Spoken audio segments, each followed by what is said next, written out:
Hey, what is up everybody? It is Brendan Kutschbach and I'm coming at you from my apartment kitchen. So today's video is going to be about how anyone can retire. It doesn't necessarily mean that you have to start a business, it just means that you have to do these fairly simple steps, and if you do that, you'll be able to retire over a long period of time.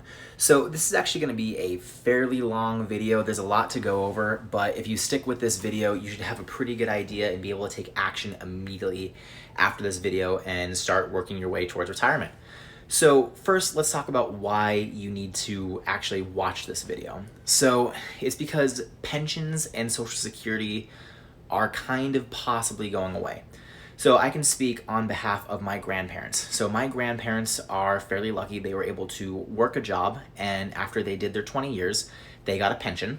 And then once they turned a certain age, once they got in their 60s, they were able to get Social Security. So that's 2 paychecks per grandparent. So both between my grandfather and my grandmother, they have 4 paychecks coming in every single month, and that's how they retire. But now, once you move a generation down, there's still Social Security, but pensions have started to wean themselves off. You don't really see pensions typically. So with my parents, who are Generation X, they don't really have pensions at all anymore. They just kind of disappeared and they turned into 401ks. And there's nothing wrong with a 401k, it's just that you need to know how to optimize that 401k and make sure that you're doing everything that in your power to make sure that it's growing. So what we're going to do is we're going to talk about investing for the long term in this video. So the next thing that we're going to talk about is the power of compound interest, because in order for you to understand how this entire vehicle of investing works, you need to understand what compound interest is and exactly what it is and how it works. So essentially what compound interest is you gain interest on having your money invested into something, and that interest will also earn interest in the future. So a good example, if you put in $100 into an investment account and it returns 10% interest every single year, well then in 1 year, that $100 will have turned into $110. And then when you keep that $110 in there, then the next year, you're not going to earn 10% of interest on the $100, you're going to earn 10% interest on the $110. So you see what I mean? You earn interest on your principal, but you also earn interest on your interest. And even Einstein understood how important compound interest is and how powerful it is. I believe his quote is, compound interest is the 8th wonder of the universe, and I would have to agree. And I'm actually going to give you a good example of a compound interest calculator coming up now. Okay, everybody, so this is a basic compound interest calculator, and this is the one that I like. I get it at investor.gov. It's through the U.S. Securities and Exchange Commission, so it's pretty reliable. So essentially, I already put all the numbers in here, and this is just to give you a really good example of the power of compound interest. So say that the initial investment that you put in is $500, and then you come down to the monthly contribution, and let's say every single month you're able to contribute another $500. And so that's $6,000 a year in total. 500 times 12 months a year, that's $6,000 a year. Now, the length and time in years, I chose this very specific number. I chose 41, and the reason why I chose 41 is it's the difference between 59 and 18, because at the age 18, you could actually open up a Roth IRA, and we're going to talk about that next. And at 59 and a half, you could actually withdraw that money without any penalties or taxes on it. So that's the main reason why I chose that magic number 41. And it's just to show you that how, if you were to start early, how great this can be for a tool for retirement. All right, and the next thing is estimated interest rate. So later on in the video, I'm going to go over a portfolio that averages about 10% a year. And so I just went ahead and put that in. But of course, this is investing. That number can fluctuate every single year, every single month, and every single day. You could even lose money with investing. But overall, the portfolio that I will show you does average about 10%. So, and it averages 10% a year. So that's why I have it set on annual. All right, so at the end of 41 years, the account balance will be $2,952,003.46. But here's the amazing part. If you come down here, you can see at the very end of the road, the total contributions put in would be $240,500. So that means that you put $240,500 of your own money, but yet your account is worth over 2.6 million at the end. And if you do this through a Roth IRA, according to the current IRS rules and regulations, at age 59 and a half, all that money, all that 2.6 million would be yours tax free. So that is the power of compound interest, because over time you earn interest on your interest, and that's something that I want to show you here. Year zero, you start out with 500, and then year one, you get 6,550. Then year two, it's 13,205. And you can see your total contributions the entire time. Right here, you put in 12,500, but you're at 13,205. Then, by year three, you put in 18,500, but you're at $20,525.50. And you just keep going down the line, and you can see that it just massively grows near the end. So that's the main thing that I want to advocate to you. Compound interest is the vehicle in which we use to retire, but the most important factor is time. So the earlier you can invest, the better. Okay, now that everybody understands the power of compound interest, let's talk about investing the most tax efficient way. Because I don't think people understand that Uncle Sam has their hands in everything, and yes, they will even have their hands inside your retirement. But luckily for us, there are two different types of investment accounts that we can talk about that help us invest post-tax money and allow us to keep our principal and our interest completely tax-free as long as we follow some certain rules. So we're going to go ahead and we're going to talk about the Roth IRA, which is what I have, as well as the Roth 401k. There are different rules and regulations for each one, but it's good to understand the difference between a Roth IRA and a Roth 401k and a traditional IRA and a traditional 401k.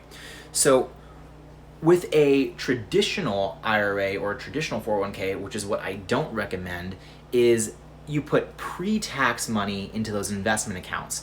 And whatever money you put in there is deducted off your taxes because it's pre-tax money. So just to make it super easy, let's say you make $100,000 and you take $20,000 pre-tax and put it in your investment account.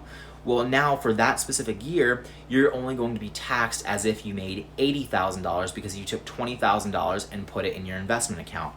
However, even though that you didn't pay taxes on that money now, when you go to withdraw that money for your retirement later in the future, you will have to pay taxes on, yes, the principal and yes, the interest.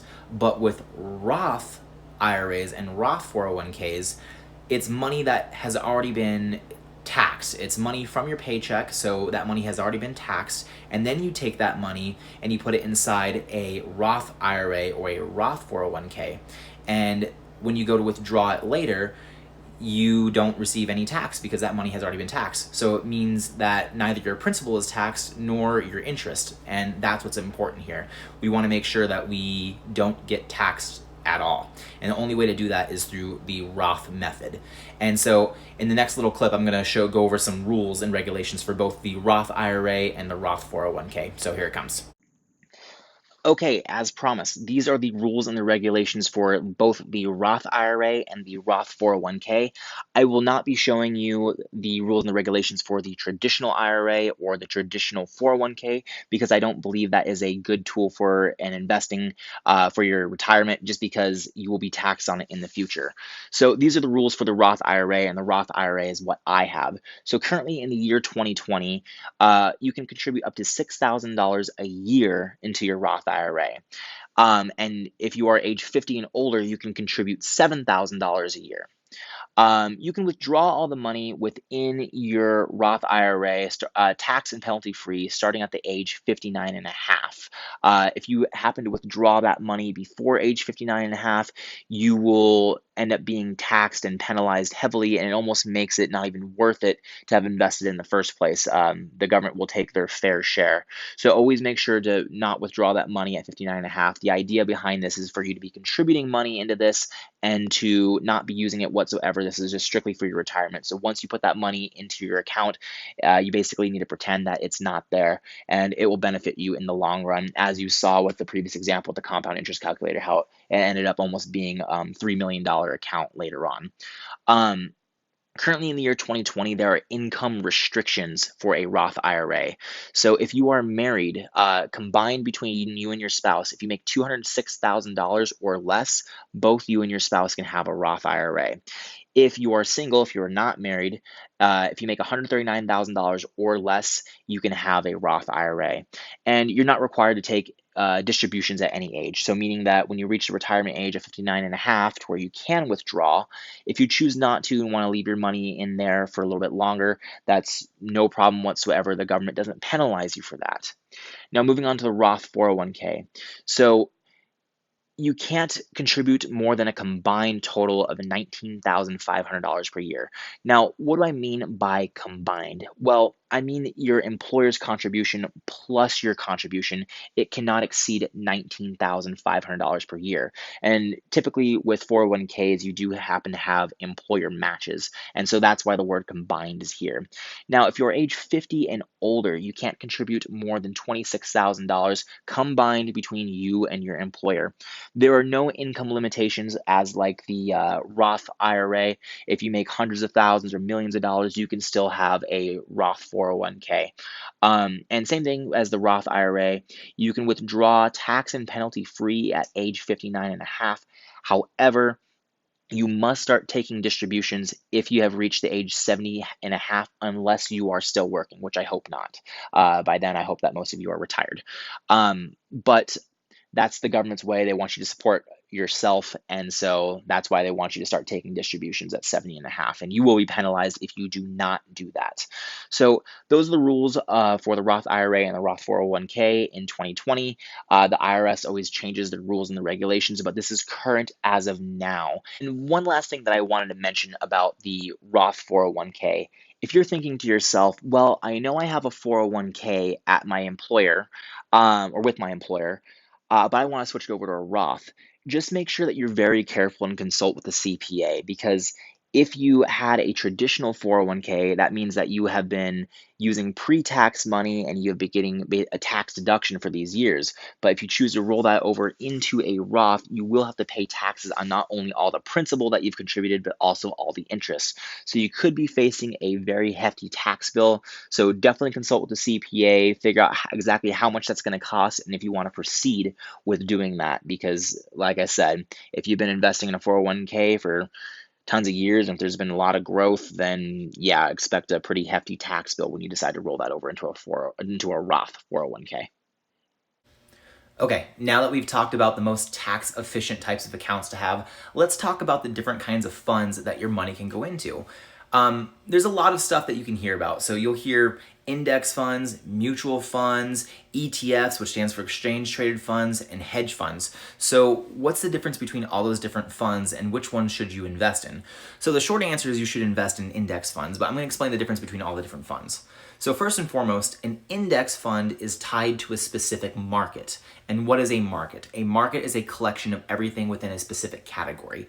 So a good example, like the biggest market that you hear about is the S&P 500. That stands for the Standard & Poor's 500. And that is a collection of the top 500 companies in the United States. So the top 500 richest, best performing companies in the United States are part of the S&P 500 market. So when you have an index fund that is tied to the market, the S&P 500, the index is going to reflect whatever the market is doing.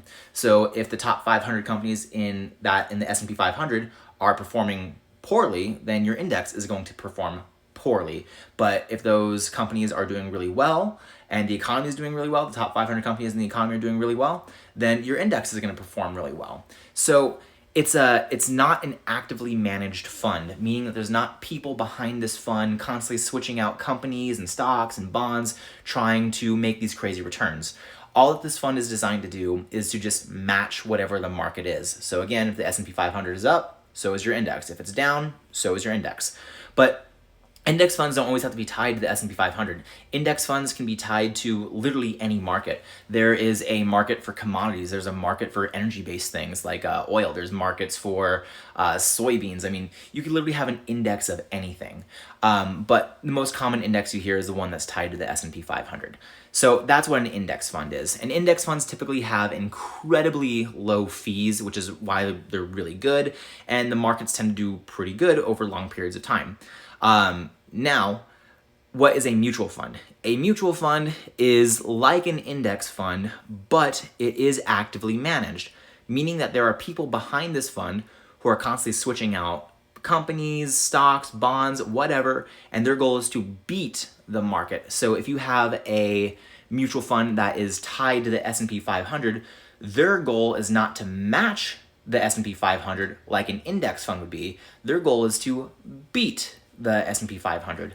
Now, for you as an investor, you think, well, yeah, of course I want to outperform the markets. But there was actually a study done and in Tony Robbins' book, Money Master the Game, and it determined that 96% of the time, mutual funds underperform index funds. So essentially what that means to me is you are overpaying for a mutual fund because they have higher fees because they're actively managed, and you get less results than an index fund. So index funds are always way better to go with over mutual funds. Then what are hedge funds? Unless you're a multimillionaire, you're never gonna really be investing in hedge funds. Essentially, a hedge fund is like a mutual fund. It's actively managed. People are constantly moving, stocks and bonds and all types of different things. They're putting real estate in that portfolio. But in order to have access to this fund, it involves a huge buy-in. A good example is Bridgewater Associates. The founder and owner of that is Ray Dalio.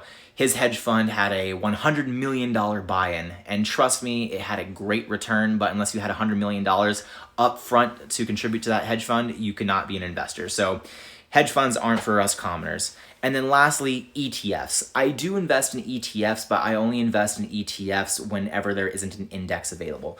So what is an ETF? An ETF stands for Exchange Traded Fund, and it's like an index fund. It's tied to a specific market. The only difference is it trades as if it was a stock. So a good example, if an ETF costs $10 for me to own, then I have to have $10 in order for me to buy one share of that ETF. Now with an index fund, it doesn't have a share price. It's a index fund. So I can contribute exactly how much I want. If I want to contribute $9.37 to that fund, I can. Whatever amount of money I want to contribute, I can. So that's an index fund. And then an ETF is just like an index fund. The only difference is it has a share price, so you can't put very specific amounts of money in there. And in regards to asset allocation, which we're going to talk about next, index funds are always better to go with because you can be very precise. With ETFs, you can't be as precise because it has a locked-in share price.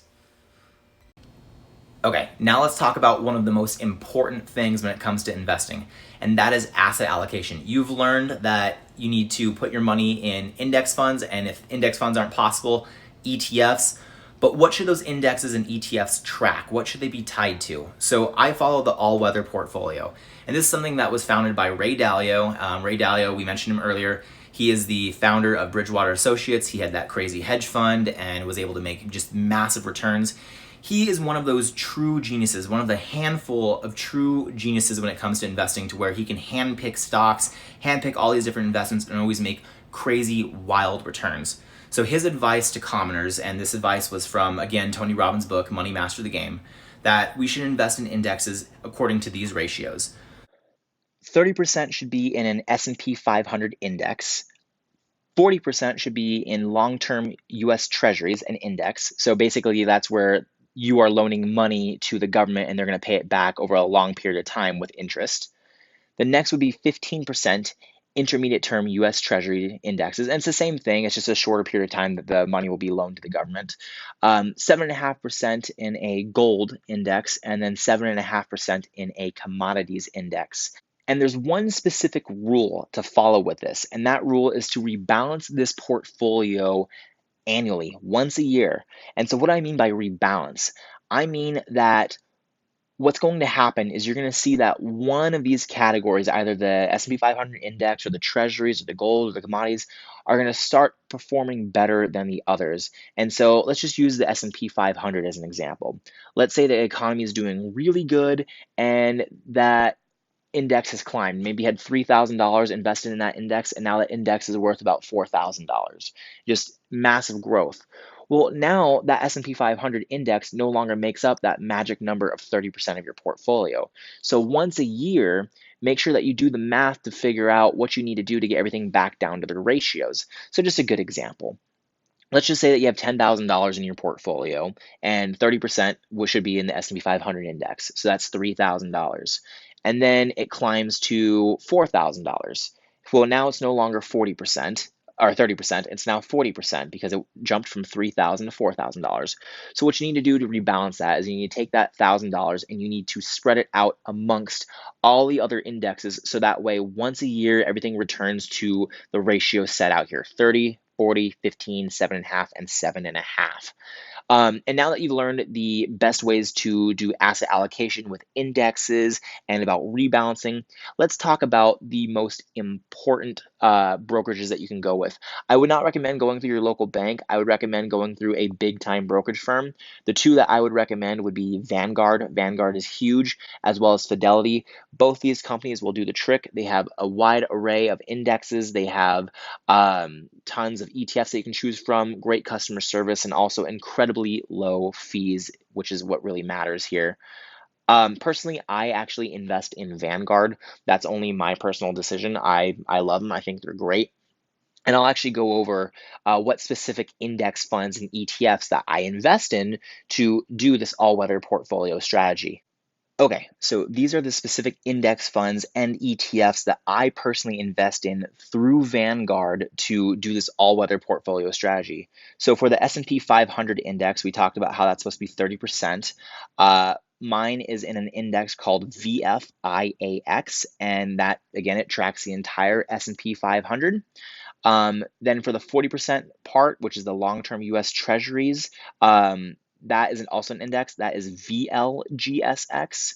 And then for the intermediate term US Treasury, which makes up 15%, that is VSIGX. And then next we move on to the ETFs. I have ETF for gold and an ETF for commodities.